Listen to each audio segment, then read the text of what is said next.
All right. Good morning, everybody. Welcome to working the buyer consultation online, right? We're in a new time. We're in a new era. I'm going to go through some things that are basic that are probably always or should always be in play with a buyer consultation. But we've got a great opportunity right now to actually set up what I would consider better business practices. And some of you may already be doing this for sure, because this is some stuff that folks have been doing the 20 years I've been in the business.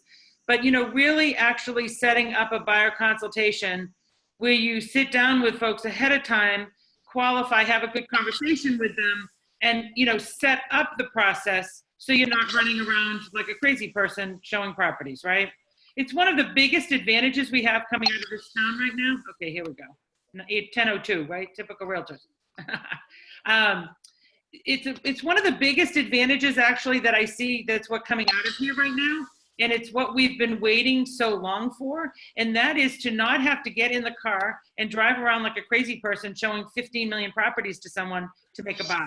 But actually going through this process, which again, we really honestly always should have been doing this, but maybe just in person versus virtually, to qualify and have a really good conversation with folks so that they can see the value add that we have and commit to us to go forward, and so that they'll work with us as buyers. That makes sense for everybody? Just an occasional nod of the head or something just makes me know that I'm out in the right world. So here's what I want to go through today with you, and we've got about an hour and a half, and then you've got the Mike Ferry at noon today. So I want to go through the essential components of a buyer consultation. And at first, I want to talk a little bit about the conversations and the scripts in today's market, how might that be a little different, in terms of what conversations you might be having folks to set up that appointment. What's the structure? What should you be saying to hopefully book those appointments? And there's a lot of appointments being booked. We'll go through the components of it, break down what that actual presentation looks like. I want to talk to you about some of the technology involved that you should be plugging into and utilizing in this process. And again, most of this isn't new, with the exception of the Zoom. And I've got a couple of cool little tools to share with you that are kind of fun to bring into the picture.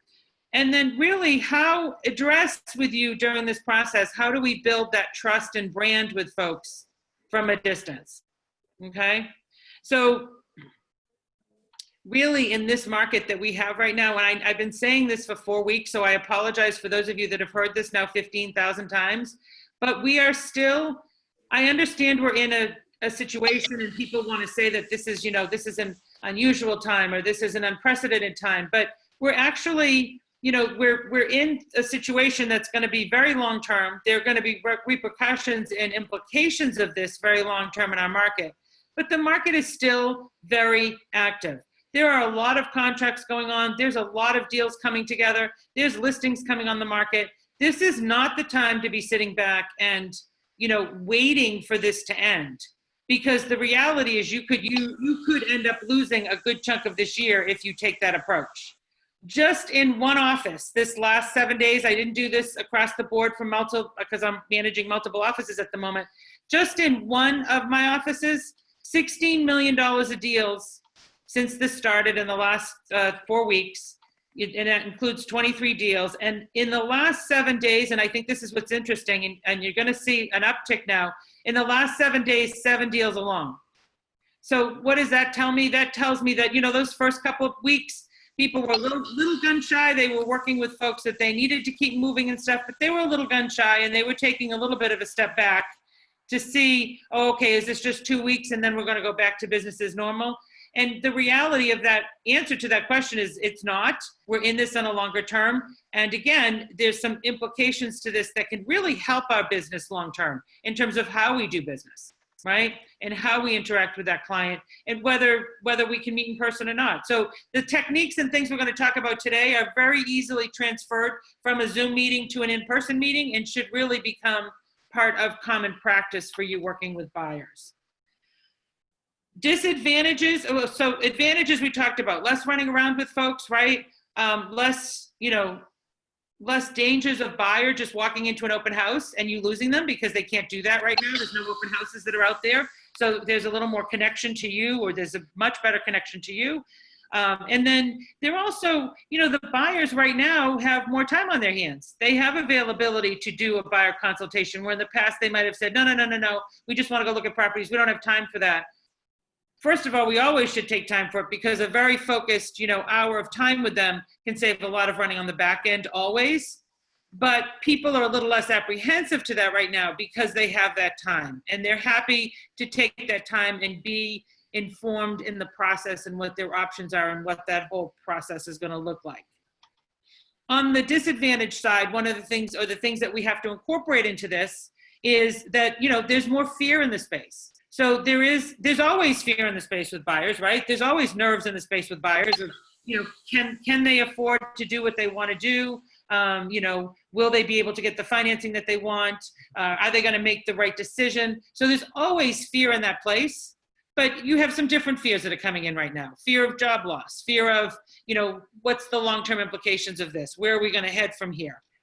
And on your side, from the real estate side and from the consumer side, there's less access to properties. So the access to properties hasn't been turned off, but there's less potentially limited access to properties, okay? And I do actually want to talk about, as we go through this today, take a little bit of time and talk about some of the strategies and the conversations to have with folks, in addition of how do we get them into action and to potentially even write an offer before they might be able to step in that house. And what does that conversation look like? How do we set that up? It doesn't mean that they're going to have to move forward into the transaction without stepping in the house, but how do we maybe get them to take action before that happens? Does that make sense to everybody? Sound like a good plan and focus? So a couple of things on sort of the front end side, or what I want to start to talk about, is the technology piece. So you do have to, if you, most of you are getting more comfortable with Zoom because you've been forced to be, right? I've been using Zoom for a long time, but for some folks, this is a new tool. This is a new avenue. So if you haven't been if you're sitting across from me the majority of the time and not being in that position where you're actually setting up the Zoom and having conversations and having consultations with buyers and sellers, then get in there and practice, right? Get comfortable with the technology, because really it's not that complicated. And once you get that all set up, that can help a lot. On the other side, and I'll just give you kind of a list of some of the technology I'm going to talk about as we go through this. Toolkit CMA, right? Everybody should be familiar with Toolkit CMA. That's one of the services we provide here at Berkshire Hathaway Home Services Commonwealth for you. It's a fabulous, and we're going to flip over to that during this process and talk about how you incorporate that into the consultation, or that online consultation. But that's something you should be utilizing now currently. Okay, and then obviously Zoom, and I'm gonna kind of show you something called FlipSnap. That's a kind of a brochure creating tool that's very easy to use, that can be, it's a little savvy and slick, but not difficult to use with your clients, so that, again, you can get them good information in front of them on the computer. So let's start by talking about the appointment itself, because I know there's a lot of apprehension out there. There's some folks that are doing a great job with this. I've got other folks that are saying, people don't want to talk to me. They're busy with everything they have going on. I don't know, give me some more of those excuses, because really that's all that is it's excuse pieces, right? We can have a good conversation with people, probably more than ever. I answer my phone now for almost every time it rings, because we're excited to talk to people. We're excited to connect with people, right? So it is easier to have conversations with people. And for the agents that are calling, I'm hearing that too, that more people are picking up the phone, more people are more engaged. I think a gentleman called me yesterday from, where did he call me from? I think it was Comcast Business. We had like a 10-minute conversation. I'm sure as an inside salesperson, he was thrilled. And that's somebody I would have cut off real fast. What we'll call pre-COVID. So, people are more willing to talk. The hardest part to this whole process is getting the appointment, right? Getting that person on the calendar. And right now, people have more availability. And this is about sharing your knowledge. This is about sharing the opportunities that potentially could be out there. So let's step back into an initial call script, and I'll just give you a sample, and I'm happy to share some materials with you, printed materials down the line if you're looking for this. But you know, you call somebody, and I used Bob and Barbara Buyer in my presentation that I'm going to show you that we put together. So I'd say, hey, Barbara, I wanted to check in. I hope you and the family are doing well. With all that's going on, I've been lining up virtual meetings to answer questions for folks, determine right action plans. And if you know, if this is on the buyer side, the script changes, if you know it's a potential seller. And for buyers, we're actually setting up and previewing virtual homes that are on the market right now. Would you like to schedule a time to discuss? I'm here to support you and answer any questions you might have. So it's really that and again, I'm reading this right off the script. It's coming from that knowledge piece. It's coming from being informational. Have you considered looking at that house? Maybe this ties into a second home. Maybe they've considered a vacation home, which is a little more on people's radar right now, where they would love to have a second place to go. So that can easily be converted to that as well. There are some common objections that are going to come from that, right? That they may say, well, we're not sure what we're going to do coming out of this. We're a little distracted with everything going on. There's uncertainty with whether we want to make the move at this point. And so the easiest comeback for any of the objections that they might have at that point is, well, Barbara, let me tell you how I work. I like to sit down with you, go over your financials a little bit, look at your requirements, take a quick look at a property, and help you get the information you might need to even make that decision, whether this or in the future might be a good time for you to move forward. Does that sound good? Let's put that appointment on the calendar to get together. Right? So that's an easy conversation to just come from information and supporting someone. And really that's what this is about. Whether someone wants to buy immediately, whether somebody wants to buy 3 months from now, whether somebody's talking about maybe a year from now, this is not wasted time, because this is information. This is knowledge. And knowledge is where there's power, right? Informing those clients. The other piece I want to point out about this component, and buyer consultations is something that I've been doing for 20 years, mostly because I just got sick of sitting in the car running with people like crazy to properties that I knew while I was sitting in the car made absolutely no sense for me to be driving them to, right? And it's such a waste of time because it's outside of the spec or it's outside of what they're looking for. And the properly set up buyer consultation can limit that and eliminate that from taking up your schedule, so it can save you and the client a lot of time. But the bigger component and the more important piece, again, always in the way we've operated, but even more so now today, is this is where your value comes from as an agent. Being the person that informs them and helps them through the process and sets up the process for them, this is where the real value comes from. And it's an opportunity for you to let them know how you are going to be of service to them. You're not just an order taker, you're not just a door opener. That's not what we are as agents. That's not where our value comes from. Our value comes from giving them information, helping them set up the right strategy, positioning them for the market that they're going to be heading into, whether that's a competitive or a not competitive market, depending on where they're looking to buy, right? So, these we can call them consultations.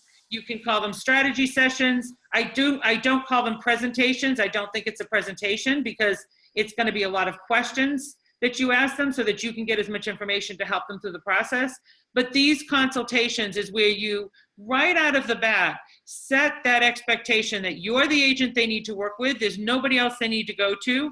And by the way, don't be surfing the internet just looking for any person, because not everybody's going to give you this kind of information. That makes sense about how strong of a differentiator this is, because honestly, I've believed this for 20 years, but more so now than ever, because right now you have an opportunity to set yourself up with some serious appointments and utilize this time building that pipeline really strong, for whether that's now, whether that's 3 months from now, whether that's 9 months from now. But that's an opportunity to get in front of more people and not only get those buyers in, but those buyers are more likely to refer you, because they say, oh, no, you definitely have to talk to my agent because she already went through, or he went through, and I understand the whole process. I've got everything all set up for the financials, and I understand what that process is going to look like, so I'm prepared.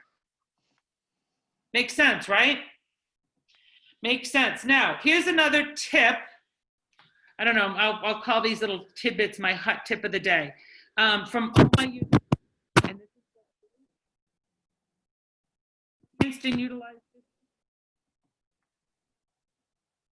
What happened? It's showing on here. Hold on. I got the little green button going here, so I don't know what happened. It's acting staticky, like if you had a lavalier mic on that was rubbing against you. I know you're not. That's what it sounds like. Any better? Yeah. You can hear me? Yeah. That's weird. I must have to, I have to be careful. I wonder if this microphone's starting to go. Okay. Where was I at? Oh, I'm going to give you my little hot tip. You didn't hear my little hot tip, did you? You can still hear me, right? Okay, good. So the little hot tip, and you can all use this, whether you're experienced, whether you're new in the market, this is a great tool to use right now. Out on social media or picking up the phone or talking to people or calling people or texting or emailing, you put it out there. I want 5 people to practice my brand new virtual buyer's consultation on who's willing to be my guinea pig. What do you think happens when you do that? Well, I'll tell you what's going to happen. You're going to, one, define and hone your buyer presentation in a good way, but chances are out of 5, you'll pick up 1 to 2 buyers that actually want to buy in that process. Make that number bigger, you'll pick up even more, right? It's a great way to get people to reach out to you and say, hey, I'm willing to listen because we've actually considered buying, so I'd love to hear what you have to say about that. You'll be surprised. Try that out. Just, take it from that, I'm doing new virtual consultations for buyers. Who's interested in participating in a one-on-one with me? See what kind of feedback you get. Great way to load the calendar. And right now, guys, you should have, because of people's availability and stuff, if you're really looking to make money this year, you should have a minimum of 1, 2 of these on your calendar every week. That's all you need, but you need 1 or 2 of these on the calendar every week where you're adding potentially new buyers into that pipeline for yourself going forward. That's where the business is going to come from. So let's talk about how we're going to prep for this, how we're going to move into the buyer appointment, how are we going to build rapport with folks, right? Because this is about trust. So one piece I want to mention too before I even dive in, you do have to build rapport and trust. And so that's where we used to try to get people to come into the office and sit across the table from us so we could do the buyer presentation and build that rapport and trust. You have the same thing available with you right here in Zoom. You are essentially sitting across the table from me right now, even though we're all over the place, right? And we're seeing face-to-face. The key is the face-to-face. You don't want to try to do a buyer consultation over the phone without that face-to-face rapport. Because what you have with the face-to-face rapport is body language, maybe that they have a question and they haven't asked that question, maybe, you want to keep them also from being distracted and doing other things and running around while they're trying to talk to you, so they're not paying attention. Plus, you want the opportunity to share screen with them like I'm going to do with you today and actually talk through and show them some of the materials. Okay? So I'm just going to check the chat real quick, make sure we're good. It's all about the not being able to hear me, not a problem. All right, so let's dive into the components of the online buyer consultation, strategy session, whatever you want to call that. Again, I wouldn't call it a presentation, not my favorite. First, you have to do pre-appointment preparation, right? You have to do pre-appointment preparation. You have to get yourself comfortable on the technology, and you need to get now my suggestion would be, terrible on the screen. We'll go back to that in a second. Okay, so my suggestion would be, and again, you can do this one of 2 ways, but when I did do business, I did it ahead of time, is to send the buyer packet earlier before the appointment so they have an opportunity to look at things before you actually dive in to start to talk about things, okay? Worst case scenario, you can send it while you're talking with them, or you can pull it up on the screen. Now, here's what I would send in that pre-package. I would send over the Toolkit CMA buyer presentation, customized for them. I would send over some of the sample documents that you're going to be talking about, like an offer form. You could do this in a dot loop where you actually share things. I'm going to show you a way with the brochure that makes it look a little bit more like a presentation. But I would send over a couple of sample docs. You need an agency form filled out, right? Because you're going to have them sign that. You want to have a buyer rep agreement ready to go. And you want to have probably an offer doc just so that you can talk through some of the basics with them of what that's going to look like going forward. we have a great questionnaire that's in the commonmoves.com library. If you go to the library and you go to sales associate materials, there's a whole folder on working with buyers. And there's a couple of nice things in there. There's a buyer home information questionnaire. And there's also a benefit of having a home buyer agent document in there that if you like that, you can use that as well. I would incorporate some testimonials and reviews, either right into your Toolkit CMA or separately so that they have some reviews for you if you have them. Again, not everybody has them, but if you have them. And then you're going to also send them the link to the video appointment.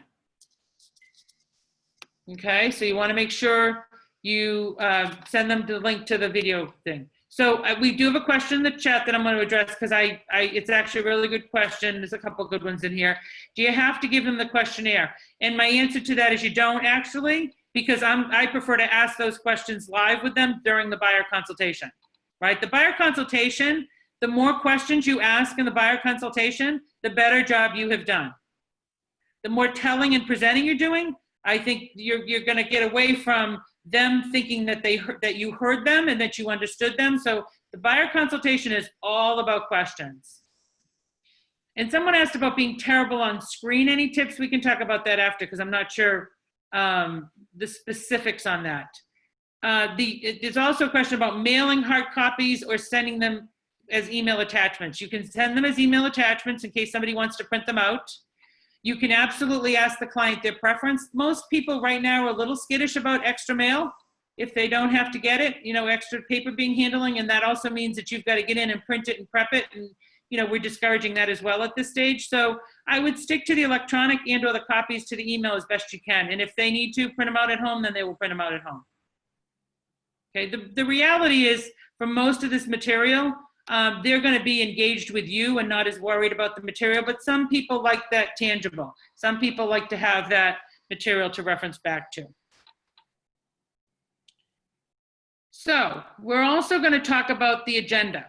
So that's pre-appointment, okay? And the agenda piece I want to talk to you about because it can be more helpful to have this when you're setting the appointment, but if you haven't had it when you set the appointment, you should start the appointment with it, okay? Either way, you want to start the appointment with the agenda. So you want to set the expectation of what that appointment is going to look like and what that means. So in this particular case, I would say to the client, so I'm really happy you could join me on Zoom so that we could start to talk about your potential home buyer requirements or, you're looking at getting a new home. Keep it simple. Don't keep it over technical.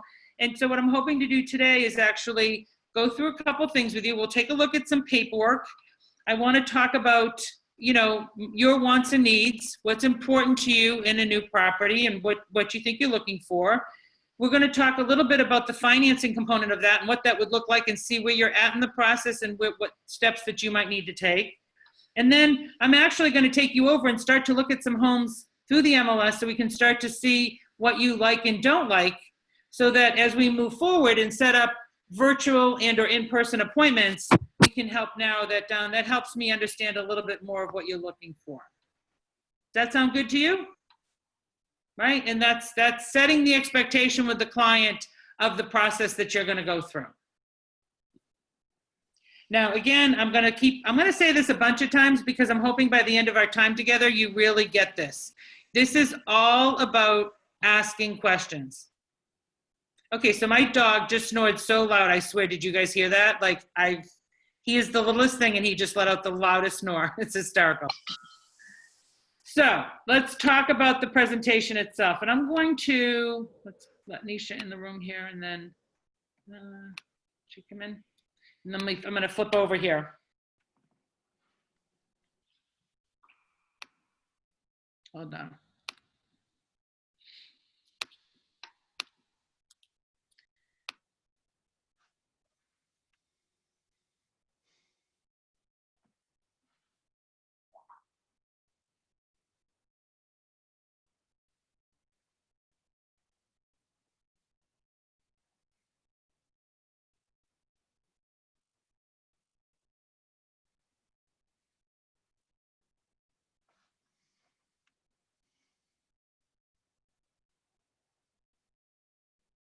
We can't hear you, Paula.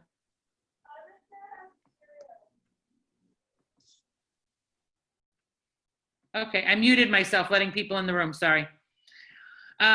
So, this is a little more navigation than you're gonna experience on your buyer consultations because it's 40 people in this room currently. You're talking about a one-on-one transaction.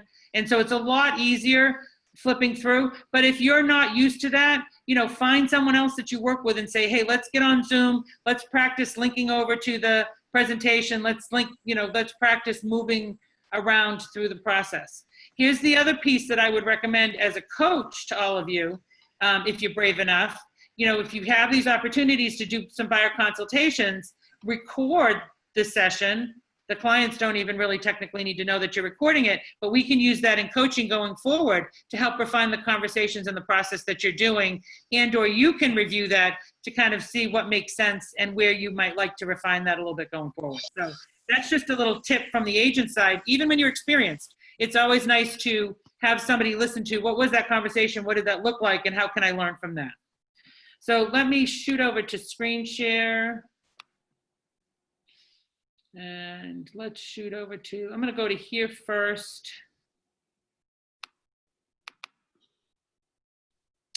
Jen, can you guys see that? Because I've got your face on the top here with me. Just shake your head. Yeah, okay, perfect, thanks. So this is something that is called Flip Snack. I'm a little bit of a techie sometimes when I want to be. Just in terms of there's all kinds of good tools out there and collaboration tools and stuff. There's actually a really great list that one of the national coaches has put out that I'm happy to share with anybody about all kinds of different technologies out there. And I'm all for keeping things simple, because if we overcomplicate, we're just going to get ourselves turned around and boxed into a corner, right? So the simpler we keep it, the better. But this is for folks that sort of like that, and this is in there, but you actually publish it. For people that like that sort of field presentation paper, that's what FlipSnap is. It actually makes noise, it flips the pages, it lets you move through the presentation more like a typical magazine presentation piece, okay? So that's just one way as opposed to just utilizing the Toolkit CMA. And Paula, it's easy to import the CMA into FlipSnap? Yeah. So again, I'm not super techie. It took me about 5 minutes to set up my account, do the trial, and pull this in so you could take a peek at it. And it's a free app? It's a trial. I don't know what the full expense is if you do it going forward, but try the trial. And then there is a piece of, and again, I didn't dive into any of this, but for those of you that are really techie and love to be really cool and fancy, there's like places where you could come into here on a certain page and you could add a link that then goes out to an area that expands on what you want to talk about. So it's pretty cool. It makes it more of an interactive tool than a flat Toolkit CMA is going to be. Okay? So that's your hot tip of the day. So Toolkit CMA. I'm assuming everybody's in Toolkit CMA. If you are not, it's crazy, guys. I have been in the business 20 years. Toolkit CMA has been around as long as I've been in the business because I use them. I started using them, I swear it was my first year in the business. And I quickly learned that it was, and I've been at different brands and I've still used it because it can be branded to any brand. Most of the time I was paying for it myself. Here at Commonwealth, we actually pay for this for you. The nice piece, and what I've always loved about it is, I don't have to go reinvent the wheel every time I go to meet with somebody. The materials are in there, they're updated for me, they have the branding information on the company. For those of you that are newer, it's a great way to learn some of the topics that you should be going through in a buyer presentation because there's a nice outline in there. So, I mean, it's a very easy thing to do. When we're back in the offices, this can be printed and bound just like a listing presentation can be done. But for now, do this electronically. And just like any of the presentations out of Toolkit CMA, they can be emailed, they can be PDF'd, you have multiple options, excuse me. I'm in a multi-offer world these days, right? It's simple. You create a presentation right here. On the buy side, it's crazy easy because really all you do is put the prospect information in, customize the letter to them if you want, decide which of the pages you want to include, and you've got a presentation. If you want some kind of CMA included in there because there's a particular property, it has that capacity as well. There's a whole buyer presentation with a CMA that can be included. Okay, so I'm going to go into Barb and Bob Byer's presentation here for you for a minute. Don't you like my clients' names? And they live on Easy Street. They're moving from Easy Street. So, again, all this stuff is set up. This is a home finding guide. So it's, it's called a home finding guide. There's some customizing that you can do in terms of how this is all going to be presented, your picture and all that. You have the capacity to customize the letter, and I would suggest you do that. This is the base letter. I didn't touch this, but I would customize that letter so it makes sense for your clients. And then it just goes into some of the components that we're going to be talking about. So again, I'm going to go through a proposed layout or plan, if you will, on this in terms of how I would do the presentation, but you don't have to do it that way. If you're more comfortable addressing things in a different format, or you want to follow this presentation, that's up to you. There's not a right or a wrong way to do this. It's really just about getting as much information from that buyer as possible, setting up that trust and that expectation with them of, how you can help them through this process, right? And giving them information, empowering them with information. Does that make sense? So you've got buyer's needs, looking ahead to the home buying process, defining your ideal home. So let's dive into the actual presentation, the consultation. I just used the word I hate to use. The actual consultation components that I think you should go through. So the first piece would be going through and reviewing an introduction and, let me get over to the wait thing here, hold on. No, I gotta find the waiting room, hold on, sorry. There we go.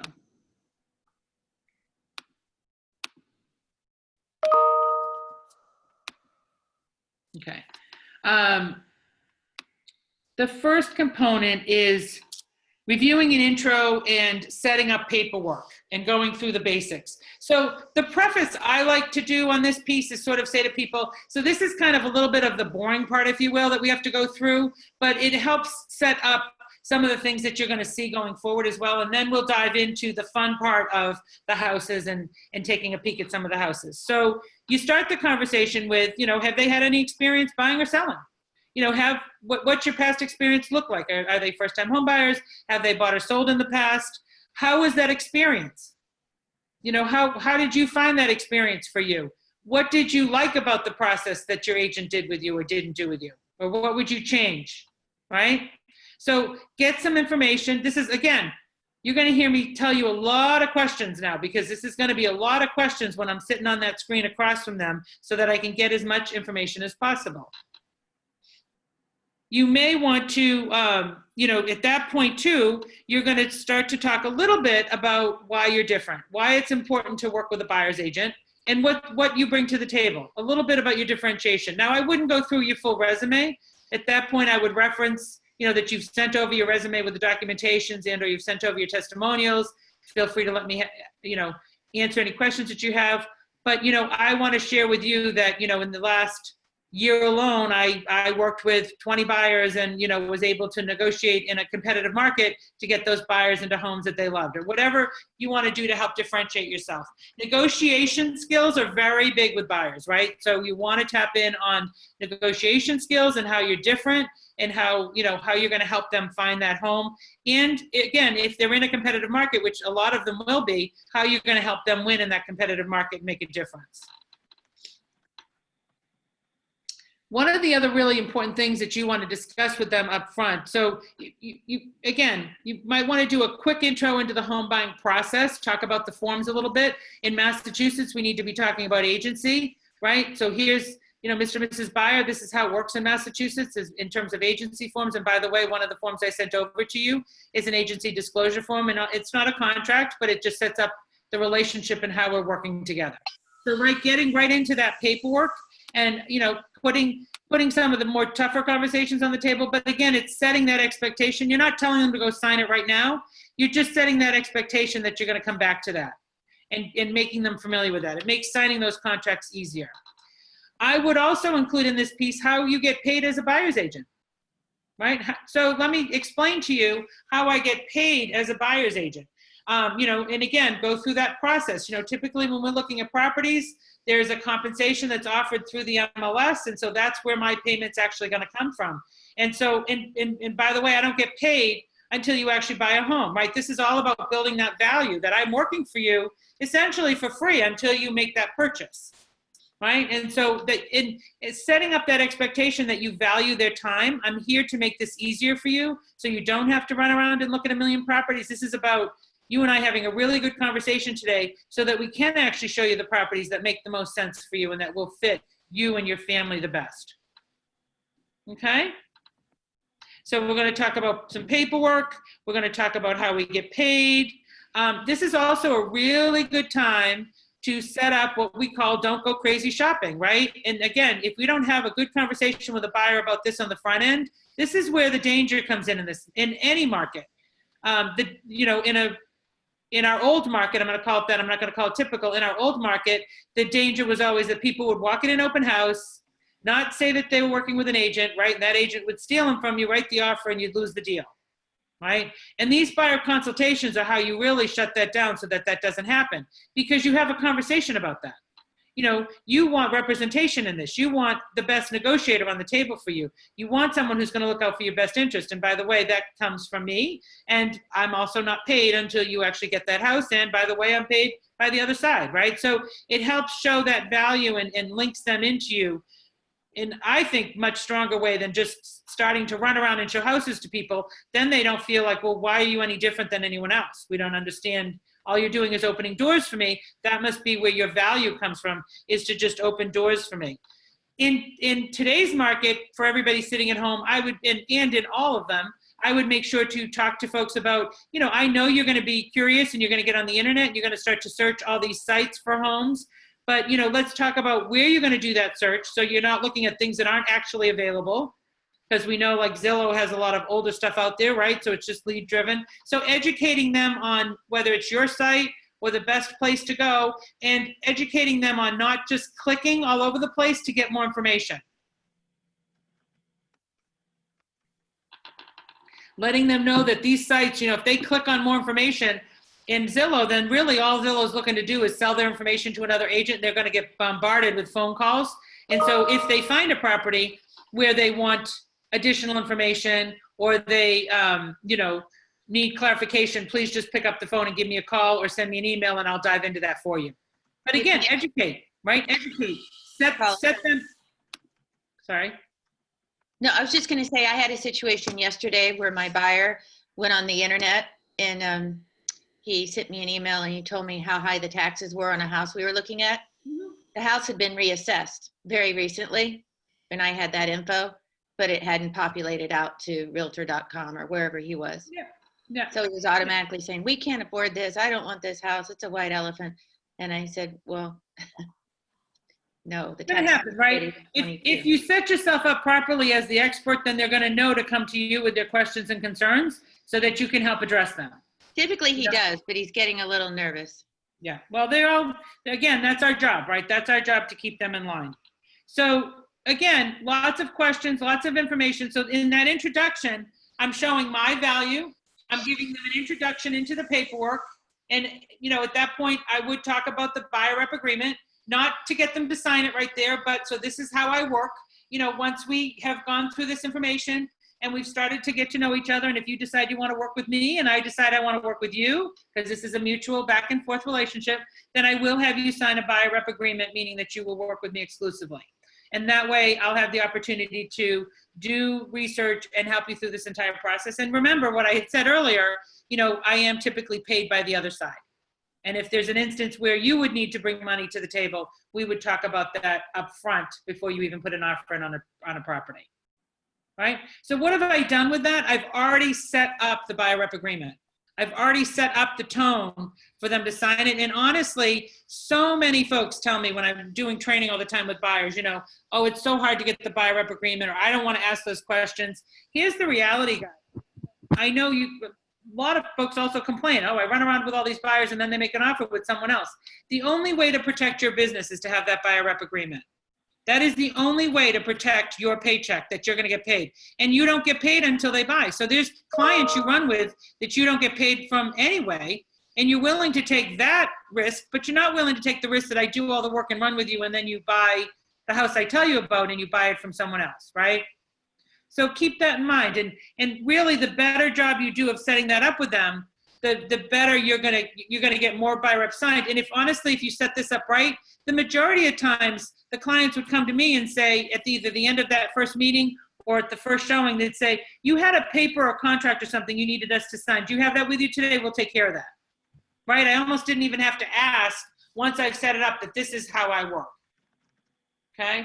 The other side of that I think you really need to consider is if that client is apprehensive of signing that buyer rep agreement. And I'm not talking about right now when you first meet me. And I used to say to them, look, we can potentially go out, look at properties a couple of times, and you can, what I call test drive me as an agent, see if you like working with me. I can see if this makes sense for me as an agent working with you as a client. And if we both agree, then we can look at that document. But once we get to 1 or 2 showings, at that point, I only work with clients. I don't work with customers. I only work with folks that are under contract because that becomes, my time is limited. And so that becomes the priority. And people respect that. And if they don't, you really need to think about why they don't respect that and whether you really want to work with them and waste your time. Because we are the professionals. We're not just door openers. We have a lot of skill we bring to the table, but the consumer is only going to know that if you share that information and educate them on the process. Assuming they're going to know that is a huge mistake because they don't. They don't. 99% of the time they don't. So that's the reviewing information and paperwork. Let's talk about the next piece, which would be what I would call soft qualifying, okay? Now, we're not mortgage brokers. We don't want to dive into heavy mortgage questions, but this is a good opportunity for you to sort of, and I call it soft qualify, just from a bigger picture, make sure that this even makes sense for people before they get too far down the road, right? There's nothing worse than running people in a property, spending a lot of time with them, and they're really not that close to being able to buy or sell. What you can help people set up to be ready to buy or sell properly, but again, the soft qualification will help you know which of your lenders might better serve that client, because you'll have a better framework for what kind of product are they probably going to need when they come out of this process. So what kind of questions am I talking about? It really rides around a basic pre-qualification. Obviously asking them first, have you gotten a pre-qualification? Have you looked into the financing options available to you? A lot of them will say no at that point. You should know some, and again, you're not a mortgage broker, but you should have some basic numbers in your repertoire. Like, for every $1,000 of mortgage money, what does that look like in today's market on average as a payment? Is that a $10 payment per $1,000? So that you can easily do some quick math in your head and some converting if you need to. Some questions you're going to ask them. And some people will, I know there's some people squirming out there that will say, I'm not comfortable doing this. But again, if your folks aren't, if you haven't built an initial rapport with them and you don't get some of these questions out of the way, you could be wasting a lot of time. And I set it up. I said, look, I just want to do some basic, I'm not a mortgage broker, but I want to ask you some basic financial questions just so I can help better set you up for success in your purchase process, okay? And that would include things like, how much of a payment do you think you're looking at or that you're comfortable with if they haven't had that pre-approval? Have you pulled one of the free credit reports to maybe take a look at your credit score to see where your credit is running? Do you know how good or how bad your credit score is? Are you in a situation, and you don't have to go through specifics with me, but are you in a situation where there's a lot of debt? Like, is there a lot of student debt? Or are there past loans? Are there other properties that might come into play when you go to finance this? And again, these are all helping me set you up for, to introduce you to the best lender that can help you based on your situation. Additionally, I might ask, and so what kind of cash have you put aside for this process? What kind of cash have you put aside for this process? There's going to be, and we're going to talk about the, we talked a little bit about the offer. We'll talk a little bit about the offer process and the purchase and sale here in Massachusetts. And so there's some cash that needs to be available up front or on the front end of this. And then there's some cash, obviously, that needs to be available for the down payment. So what are you thinking you have available to look at there, right? And what does that help you with? Well, that also helps you understand what kind of program do they need. They might say, well, we have 10,000 and we don't think that's enough. Well, it might be, depending on what kind of program we can get them into based on their credit, et cetera, right? So it, again, better helps frame a relationship with a mortgage broker and also helps you better understand what do they know and what don't they know at this point? What have they really thought about? Because they may come back with, well, we don't know. We haven't really thought about that from a payment side. And that sort of tells you, well, how far along are they in the process? And then it also gives them some things to walk away from this conversation and start to, start to formulate some data. They're going to have to pull stuff together for that mortgage broker, right? And they're going to have to do some numbers, and they're going to have to dive into that. Sometimes that's the hardest part of getting buyers engaged, because that can be overwhelming for some people. Like pulling pay stubs together and pulling tax returns together and stuff. That can get cumbersome. They have the time to do that right now. So this is a great time to get them pre-approved, get their information into the lender. And I would say that to them. I know you've got a little extra time at home these days. This is a great time to organize some of that paperwork, and let's get it into the lender and see where you're really at in the process. And if you're not truly ready, that lender is going to be able to help set you up to be ready. Right? That lender is going to be able to give you some tips and tools of things you can do to move you closer to being able to afford what you're looking to do, or how to better set that up. Okay? So we do some soft qualifying, lots of questions. Then we're going to get into their wants and needs. The next big category here is what their wants and needs are. Okay, so now that we kind of know what that financial picture looks like, let's talk about what you really think you want in a house. And so this, again, all questions. And if you don't know questions, look at that buyer questionnaire in the library. But these questions tie into things like, what kind of home have you thought about? What's important to you about that house? What style do you like? Do you like colonials, ranches? Do you like splits? Is the style important? Do you like modern, contemporary? Do you like more of an older home, farmhouse style? What are you typically attracted to? What do you like? What's going to be important about that house to you? Is there something about the location that's important, like your commute, or how it's located relative to family, or how it's located relative to the lifestyle you like to live?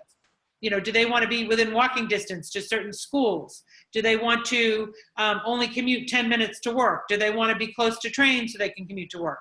Right? This is where you flush out really what their wants and needs are, what their priorities are.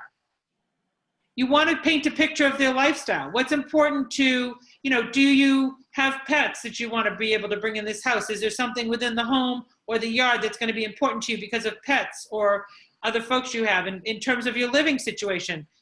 How many folks are we trying to accommodate? So what are you looking for in a setup in a property? And again, be careful not to use terms like, what does your family look like?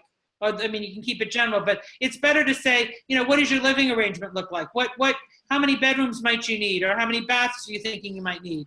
Do you want certain things in the yard to accommodate pets or people that live in the property or children that live in the property, right? So this is getting a picture of what they visualize. You also, at this point, might also want to set them up for the future. What do you think your future looks like? So you're making this move to this house, and are you thinking that this is sort of your forever home, or are you thinking that this is the home that will take you through the initial parts of your relationship? Maybe it's a new couple getting married, through the initial parts of your relationship, and then, if and when you decide you want to have a family or expand your family, would you be looking to make another move, right? Again, that starts to tell us about expectations and what they're looking for. Now, why is this pre-qualification so important? Well, we've got to know where to go and how to direct people, right? Very few people will come to the table and know, I want this town, I want a neighborhood, I want this area, this is my price. We have to help them get there a lot of times. Some people will come like, we don't care where we live, but this is what we're looking for, and you have to help them guide into that process. Also, more often than not, they'll come with, well, we would love to be in, I'll give you an example. Well, we would love to be in Newton. We have a budget of $400,000. We want a family neighborhood. We want to be close to the schools, and we want a 4-bedroom colonial. Well, I can't get you that in Newton, right? That's like, I'd love to have that too, but we can't get you that in Newton. So you start to qualify, well, what's really the most important piece of that? Is it that you want to be located in Newton and you might need to give on the house? Or is it that you really can't give on the house and you'll give on the location, so we can help accommodate and meet as many needs as possible for you? Okay? If needed, if someone comes to the table with a long list of needs, I would also prioritize a little bit here, because you're experts. And so as they start to give you all this, that, oh boy, that's going to be a long shot. And so this is a good chance to start to have that qualification conversation with them. So you're telling me that the location, but also the colonial was really important to you. If I had to tell you that you could have one or the other, which one would be more important? Which one would you put first, right? So you start to dive into what you're already formulating in your head, your potential solutions are. Okay? The more, I will sort of back up just a tad here for 1 second because it plays into this piece a little bit. The more research you can do on folks before you get on this buyer consultation, the better prepared you will be, right? And so that means diving into, especially if you know people that's different, if they're friends or they're, you know, someone you've known for a while, that's different because you know them as people. But let's say someone refers somebody to you and this is the first meeting. I went out to Facebook, I went out to LinkedIn, I Googled their name, I looked at where they live today to see what kind of house they lived in. You know, I dove in to find as much information as possible about them online so that I could sort of know the setup.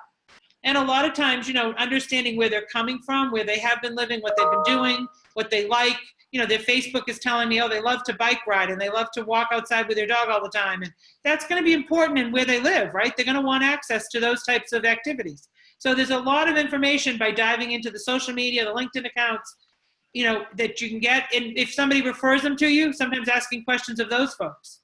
Just, and again, not diving into a lot of personal stuff, but just general personality and how they're going to show up so that you're a little prepared for that will help. Okay, we're still good? So what can I do next? Well, now I've gotten through the questions and the wants and needs. And so the next piece I would do is jump into MLS. So I would link over to MLS and say to them, okay, so here comes some fun part. What I want to do is I want to link into the MLS system right now. Based on some of the stuff you've told me, I'm going to do a quick search. I'm going to do a quick look out there. And I want to just show you a couple properties. And now these might not be even right within their numbers. Like you might not know exactly what they can afford, but they've said they want, you know, 4-bedroom colonials in Waltham. Well, I could do a quick search of that and show them what some of those options look like, what some of those price ranges look like. And I can start to show them now, heavy at this stage, and especially online, pictures. All I want is pictures. I don't care about diving into the spec sheet on this. This is about visual. This is about pictures. Does this look like the type of house you could see yourself living in? Does this look like it has enough space for you? You know, what do you like about this house? What don't you like about this house? And again, lots of questions. And why are you asking a lot of questions? Because you're data loading as much as you can about that client. The more we know about that client, the better the matches that we can find for them out there, right? We will know when we find that perfect home because we will have narrowed into those specs and kept narrowing into those specs till we can find that perfect place that's going to work for them or that's going to make the most sense for them. So get them saying, yeah, I really like that, or yeah, no, I couldn't see myself living in something like that, or maybe, yeah, maybe we could, maybe, you know, depending on the location, depending on, you know, they might have some questions around the different things. But again, keep this at the picture level. You know, do you like the looks of this? Do you like the sounds of this? So Paula, you would go into MLS from your screen and like right now and show it to them. And maybe you can have it already pulled up in another tab so you could click over to it for the presentation. And, you know, and that's the other piece. That's where the preparation comes into play, setting yourself up with this. You know, like when I even came into here, I've got the buyer presentation set up. I have the,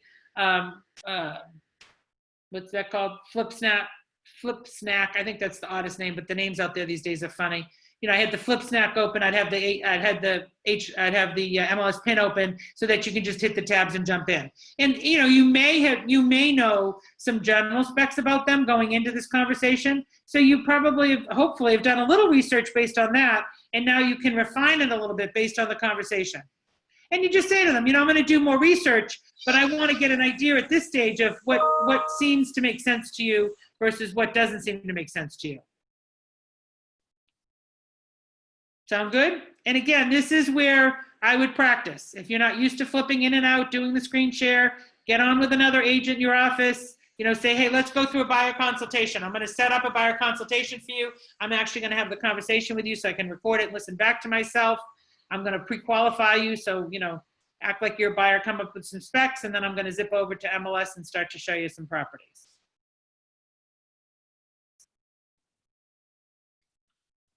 Sound good? you might start to ask them, again, diving in, right now, you may or may not have as many properties to show. And so you have to set that up with them and say, look, let me show you what's on the market today. And there's new stuff always coming on. But part of what I'm going to do for you too, when we get off this call and before we meet for our next appointment is, I'm going to go do some research because there's a lot of opportunities that I can find for you that may not be on MLS today. And I wouldn't tell them all the intricacies of that, but you're obviously going to go out there and try to find them a property that works best for them, right? I'm gonna pop in my chat here. Someone's asking about sharing MLS while chatting, then that's strictly on the screen share. So you set up a new share, that goes over to your computer, and you're clicking on the screen. That's something, if you get into Zoom and play around with, it's fairly easy to figure out.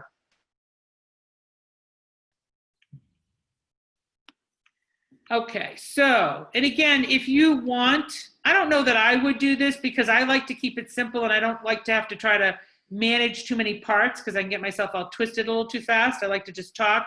You could be following along with your presentation if you wanted to do it that way, or you could set your presentation up in a PowerPoint if you want to just have bullet points to keep you on track. To remember, that's up to you of how much work you want to put into that. But really anything you do to set up your buyer presentation is going to be useful for everybody you meet with from here going forward. So this is a great time to sit back and think about, what do I want? How do I want to format that? How do I want that to play out? How do I want that conversation to go? What's that flow I like? We all have our own little flows that are a little more natural to them. But, even in here, there's some of the question stuff we were going through. And then this talks about the actual home buying process. So you could actually bring the chart up on the screen and start to talk to them about, here's the steps. These are right now, here's where we're at in the process. Okay. Okay, so the next piece is going to be, we've looked at some properties. We're getting an even better feel for what they might be looking for. And so the next piece would be talking to them about going back a little bit to that pre-approval and say, so based on some of the stuff we've talked about, it looks like you were thinking that your budget might be $450. It's looking from the house side, you might be needing closer to $5. So really the best thing we can do now is link you into a mortgage broker or lender so that you can actually get that qualification, hear what those mortgage payments look like, see what kind of interest rates you're looking at so we can see what makes sense for you moving forward. Doesn't that sound like the next best step? Right, so always getting that buy-in to them for that next step. And at that point, you also should have enough information that you could have some recommendations for lenders based on a couple of factors. And we should have, we should have a toolkit of vendors available to us if we're really out there working on this. And at this point, you now know their personality, you know what kind of folks they are, what kind of interaction they like, you know a little bit more about their financial situation, you know a little bit more about their timing, you know a little bit more about, from that financial situation, diving a little bit deeper, are they really kind of a straight, easygoing, they got 20% down, they got a lot of cash, the money's probably not going to be an issue, or are they someone that's concerned about their credit and they might need a mortgage lender that's going to take more time with them and set them up and give them the next steps and help them clean up that credit and sort of be able to paint that picture for them, right? So you should have a better feel at this point, and you can just say to them, so the next step I'm going to do is I'm going to do an introduction to one of the lenders I have. You're not obligated to use them, but they will start the process with you, let you know what documentations you need to pull together, start to, take a look at your financials for you, and they will talk about what you could get approved for, what kind of cash you would need to come to the table with, what your interest rate would look like, so that we can decide if that price range still makes sense for you going forward. Good information, right? If you haven't talked about it, or even if you have, not a bad opportunity to wrap up with, by the way, what I'll send over to you now in .loop is the agency contract we talked about, and I'll also send over the buyer rep contract. If you want to take care of signing those and getting those out of the way, I'll send those over so that makes it easy for you to sign. And never, ever, ever, ever leave an appointment without setting the next appointment. Never leave an appointment without setting the next appointment. So if these people said they're not until 9 months out, that's fine. Maybe I say to them, I've really enjoyed this today. And obviously you're asking if they have any questions out of the process or anything else that you can clarify. Let's take a look at our calendars real quick. Let's put an appointment on the calendar for 2 days from now, once you've had an opportunity to talk to the mortgage broker. Maybe it's next week, maybe it's 2 months from now, but I would put that appointment on the calendar. It can always be changed. It can always be canceled. I'm telling you from that side, you don't tell them that, but you want that next appointment. You want that reason to reach back out to them. You want that follow-up. And majority of the time, they will communicate with you either by coming back in on that appointment, or they'll cancel it because they're not ready or they're not far along, but it keeps the communication going. It keeps that communication going.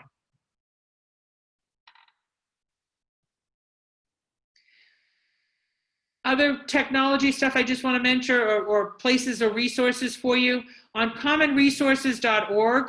If you go to the commonresources.org site, we do have that digital brochure that's the guide to buying a home in Mass. So if you need something a little simpler for this buyer, that's also could be another useful tool if you didn't want to use the Toolkit CMA. I like the Toolkit CMA because even if you're not necessarily talking about everything, if I go through here, it talks about looking at homes, the process, it talks about the offer, it talks about, you're going to educate them all on this as you go through, and important ways to protect their interest in completing. And so it gives, and then it also gives you all the branding stuff. There's some financing stuff on there and how it can help you. If you haven't gone through this, honestly, this is a great place to start for your buyer consultation in terms of getting information and the conversations that you should be having with folks. The other piece that you're going to wrap up with is the next steps of showing properties. So, Barbara and Bob, once you go and get that pre-approval letter, I know you're really anxious to get out there and start to look at houses. And so I'm going to go back and do some more research now that I have a better picture of what you're looking for. I'll do that while you're talking to the mortgage broker and you're getting your pre-approval lined up. So why don't we get back on a call, Saturday morning and go through where we're at that process, and we can actually start to, at that point, identify properties that you want to go see.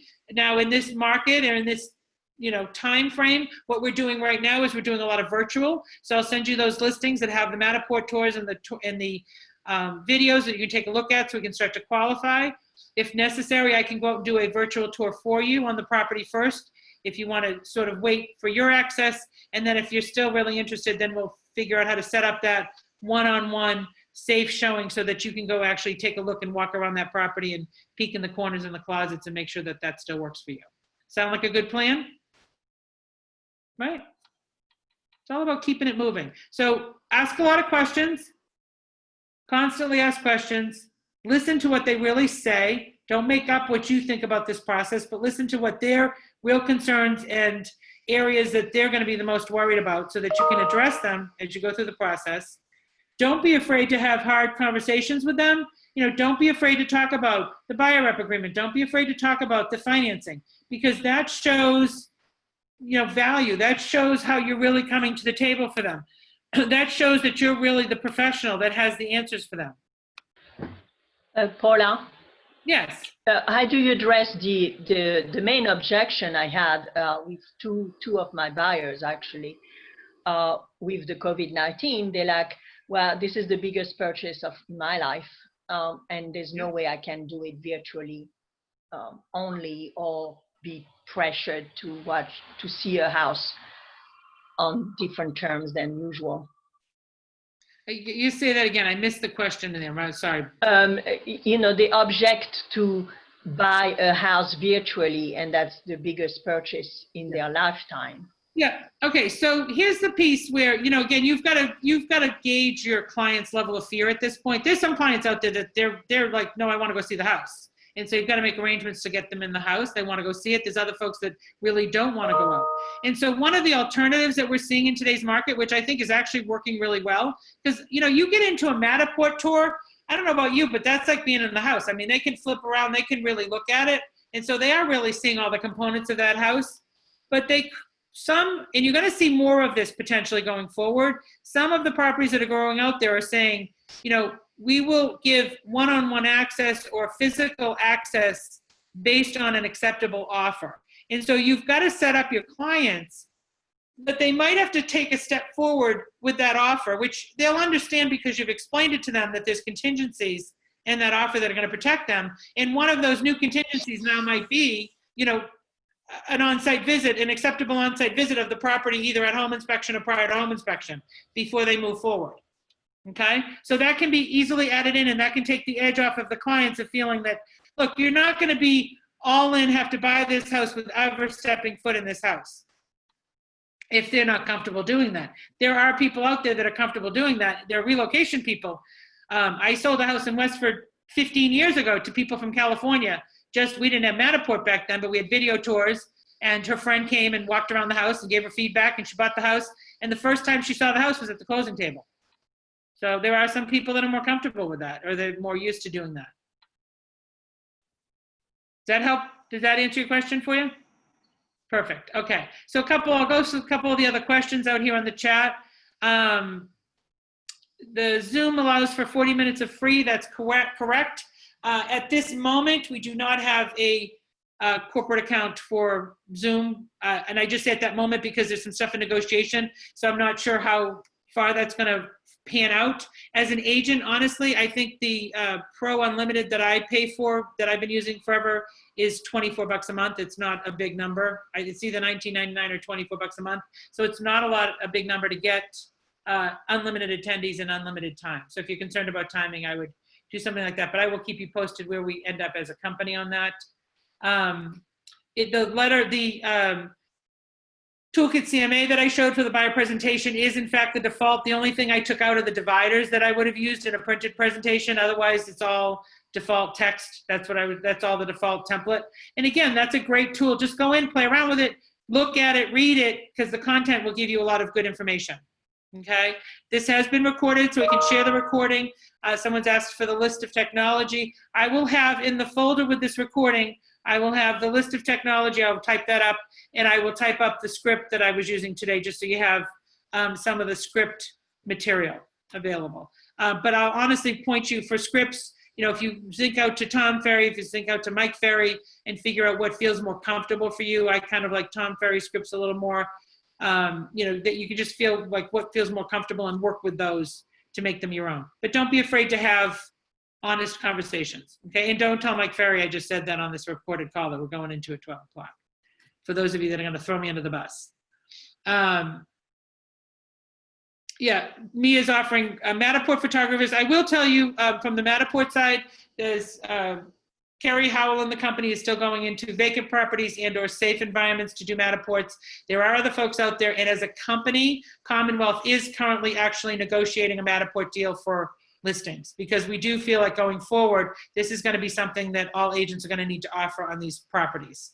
And so there will be more information coming out on that. In fact, that's something, it's in process at the moment. I would think you're going to have that within the next week, 2 at most, that you'll see some stuff from the company. Okay. Alan did mention it this morning on the Wellesley sales meeting. He kind of lined it out. Okay, yeah. With more detail to come, like you said. I always wait till we have the facts, right? I like to have the facts, but it is. But it sounded attractive for the agents. Yeah, it is going to be. It is going to be a nice addition for you guys in your repertoire of what you have to offer those clients. So again, you know, this was all about today plugging in, understanding that you've got to take your business virtual. You've got to still be in business. You've got to still be open right now. You've got to be on that phone talking to people. You can't be afraid to reach out to people. You know, don't jump into the sales piece. I've been telling everybody this, just jump into the well check and then lead into the sales piece if that door's open. If someone's completely and you know, really off the rails with this and it's really not working, then just come from support from that side. That's what we do best, is help people through the process. And maybe they're off the rails because they're in the wrong property. So you never know. That door sometimes opens because people realize, you know, we've had this conversation yesterday, a lot of people realize that, geez, I've never really wanted a deck and now I need a deck, you know, because I know going forward, I'm going to want that additional space in my living space. So you will see a lot of movement in the market, and you've got a lot of people thinking about that now. So this is a good opportunity to get in front of them, have a really good conversation, educate them on the process so that they're informed, become their agent of choice so that you don't have to worry about what they're doing out there on the market, and so that they also will send you more referrals. It's the best way to build your business the fastest. Paula, yes. I attended a webinar last week, and someone said something that was really good, actually. Said, moving forward, now you could ask a potential buyer, is this a house you could see yourself in quarantine? Yeah. Yeah, again, that's, you know, people are thinking about things a little differently. So you can have a little fun with it and you know, make a joke. So that's all I have for today. I'm happy that you guys joined me. We will do a virtual listing presentation one next week. and also go through some of the components on the listing presentation and some of the tools that you could use and to go through that actual presentation. We've got a lot of contracts being signed virtually. We have properties coming on the market virtually. You know, there's even if you don't want to get out and get into the property for whatever reason, you know, there's a ton of opportunity out there. So don't sit on the sidelines. I think if you do, you're going to be afraid. Well, you're not going to be afraid. You're not going to have the numbers that you're looking for at the end of this year. And there's no reason not to have those numbers. So thanks for joining me. I'll stop the share. Anybody has any questions they want to unmute? It's nice to see everybody's shining faces. And don't forget, 12 o'clock is Mike Ferry. More importantly, 6 o'clock is Thirsty Thursday. So if anybody needs the link to Thirsty Thursday, let me know. We have a special guest joining us for Thirsty Thursday. I'm so excited. So we'll see you later today, guys. Thanks for plugging in. Bye. Bye.